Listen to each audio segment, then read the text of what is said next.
Excretion. देखो हम खाना खाते हैं, पानी पीते हैं, ये जाकर हमारे वजूद के अंदर मेटाबॉलिज्म होता है। हमारे वजूद के अंदर ज़्यादातर कैटाबॉलिक एक्टिविटीज़ होती है, प्लांट्स के अंदर एनाबॉलिक कैटाबॉलिक दोनों एक्टिविटीज़ होती है। तो इस मेटाबॉलिज्म के दौरान एक्सक्रीटरी प्रोडक्ट्स ही पैदा हो जाते हैं। एक्सक्रीटरी प्रोडक्ट्स वो प्रोडक्ट्स हैं जिनको हमारे वजूद को ज़रूरत नहीं होती है। तो वजूद को अगर ज़रूरत नहीं है तो वो वजूद अपने अंदर से बाहर की तरफ निकाल लेता है। यही प्रोडक्ट्स जिनको ज़रूरत नहीं है वजूद के अंदर और ये वजूद इसको बाहर निकालता है, इसको हम कहते हैं excretory products. For example carbon dioxide हो गया, पानी हो गया, नाइट्रोजन कंटेनिंग कंपाउंड्स हो गए, नाइट्रोजन कंटेनिंग वेस्ट्स जो यूरिया होते हैं 1 और 2 जिसको हम कहते हैं बच्चे, ठीक है, ये नाइट्रोजन कंटेनिंग वेस्ट है। तो ये सब वेस्ट प्रोडक्ट है, एक्सक्रीटरी प्रोडक्ट्स है। इनका वजूद के अंदर अब ज़रूरत नहीं है तो वजूद इसको बाहर की तरफ निकाल लेता है। देखो कार्बन डाइऑक्साइड और वाटर तो तकरीबन लिपिड की अगर मेटाबॉलिज्म हो, कार्बोहाइड्रेट्स शुगर की हो, प्रोटीन्स की हो, इन तमाम के मेटाबॉलिज्म से as a by product carbon dioxide और वाटर पैदा हो जाता है। एज एन एक्सक्रीटरी प्रोडक्ट ये बाहर निकल जाते हैं।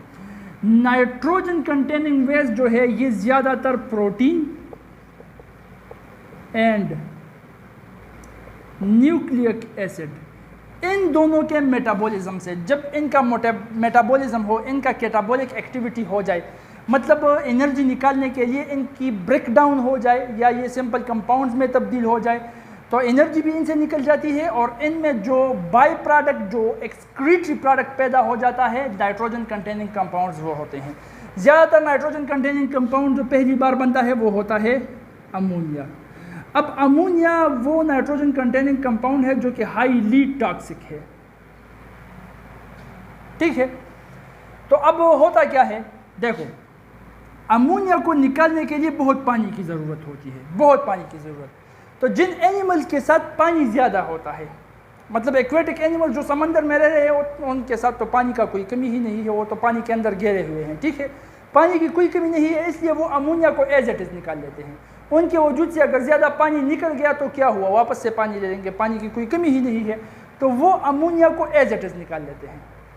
अब इसको सॉल्व करने के लिए बहुत ज़्यादा पानी की ज़रूरत होती है, इसलिए जो टेरेस्ट्रियल एनिमल्स है जिनके पास पानी की कमी है वो या मेरीन वाटर में जो रह रहे हैं जिनके पास फ्रेश वाटर की कमी हो, तो वो अमोनिया को एज इट इज़ नहीं निकालते, क्योंकि पानी की कमी की वजह से वो पानी को वजूद में रिटेन करना चाहते हैं, इसलिए वो इस अमोनिया को कन्वर्ट कर लेते हैं या तो यूरिया में या यूरिक एसिड में, यूरिया या यूरिक एसिड की शक्ल में फिर वो निकाल लेते हैं। और बात ये भी याद रखना कि यूरिया और यूरिक एसिड अमोनिया की निस्बत नॉन टॉक्सिक है, अमोनिया टॉक्सिक है, ये इसकी निस्बत नॉन टॉक्सिक है।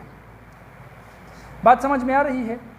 अब इन तीनों को अलग अलग पढ़ लेते हैं कि किस तरह इसको ये लोग, ये जानवर, ये पीपल निकालते हैं, ठीक है। अमोनिया देखो 1 ग्राम का नाइट्रोजन जितने अमोनिया में होता है इतना अमोनिया अगर हम ले लें जिसके अंदर 1 ग्राम का नाइट्रोजन आ जाए, तो इस अमोनिया को निकालने के लिए कम से कम 500 ml वाटर की ज़रूरत होगी। तो ज़्यादा पानी की, आधा लीटर पानी सिर्फ 1 ग्राम के नाइट्रोजन के अमोनिया को के शक्ल में निकालने के लिए आधा लीटर पानी की ज़रूरत होती है। 5 ml of water is required.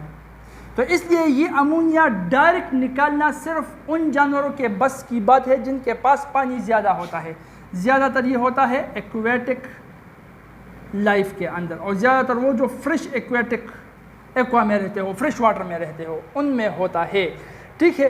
अब जो जानवर इस तरह से अमोनिया को डायरेक्ट निकालते हैं, यूरिया यूरिक एसिड में कन्वर्ट नहीं करते, यूरिया बन गया अंदर अमोनिया बन गया, अमोनिया को डायरेक्ट वजूद से निकाल लेते हैं, इनको हम कहते हैं अमोनोटेलिक। इन जानवर को हम अमोनोटेलिक कहते हैं, इन जानवरों को अमोनोटेलिक कहा जाता है। नंबर 2 है यूरिया। तो यूरिया अमोनिया से बहुत कम टॉक्सिक है, बहुत तकरीबन 1 लाख गुना कम टॉक्सिक है, ठीक है। इसके 1 ग्राम नाइट्रोजन को निकालने के लिए, मतलब इतना यूरिया इतना यूरिया कि उस यूरिया को लेकर अगर उसके अंदर 1 ग्राम का नाइट्रोजन आ जाए, इतना यूरिया जिसके अंदर 1 ग्राम का नाइट्रोजन मौजूद हो, उसको निकालने के लिए सिर्फ 50 ml वाटर की ज़रूरत होती है। देखो कितना बड़ा फ़र्क है, 500 ml और 50 ml। तो ये उन जानवरों में होता है जिनके अंदर पानी की कमी होती है। ज़्यादातर टेरेस्ट्रियल एनिमल्स जो है, टेरेस्ट्रियल जो ज़मीन पर रहते हैं या मैरीन वाटर में रहते हैं, तो उनके साथ पानी की कमी होती है। पानी को वो अपने वजूद के अंदर रिटेन करना चाहते हैं, पानी को निकालना नहीं चाहते। वो पानी पर कहाँ से लाएंगे? ठीक, तो वो यूरिया अमोनिया को, जो अमोनिया बन जाता है, नाइट्रोजन वेस्ट जो अमोनिया की शक्ल में उभरता है, उस अमोनिया को वो कन्वर्ट कर लेता है पहले यूरिया में, फिर वजूद से निकालता है। और इतना यूरिया कि उसके अंदर 1 ग्राम नाइट्रोजन हो, उसको निकालने के लिए सिर्फ 50 ml की ज़रूरत होती है। ऐसे जानवरों को हम कहते हैं यूरियोटिलिक। ये यूरियोटिलिक जानवर है जो यूरिया की शक्ल में वेस्ट को निकालते हैं। नंबर 3 जो है वो यूरिक एसिड को पढ़ लेंगे। Number 3 is uric acid. अब ये और भी कम टॉक्सिक है। यूरिक एसिड यूरिया से भी कम टॉक्सिक है, ठीक है। अब यूरिक एसिड के 1 ग्राम नाइट्रोजन, इतना यूरिक एसिड जिसके अंदर 1 ग्राम नाइट्रोजन हो, इतना यूरिक एसिड जिसके अंदर 1 ग्राम नाइट्रोजन हो, इसके निकालने के लिए सिर्फ और सिर्फ 1 ml वाटर की ज़रूरत है। इंतहाई ही कम वाटर की ज़रूरत यूरिक एसिड को होता है और सबसे कम जहरीला नॉन टॉक्सिक भी यूरिक एसिड होता है।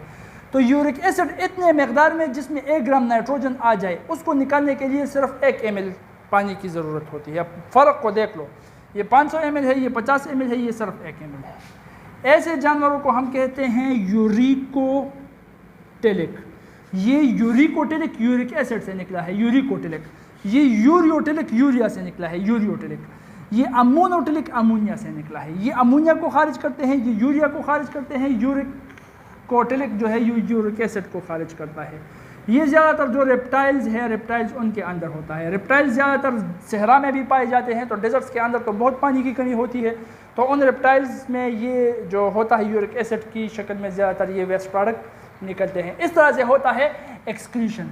अब ह्यूमन के अंदर जो होता है वो ह्यूमन के किडनीज़ के थ्रू होता है, तो इसलिए हम किडनी का स्ट्रक्चर सबसे पहले पढ़ेंगे।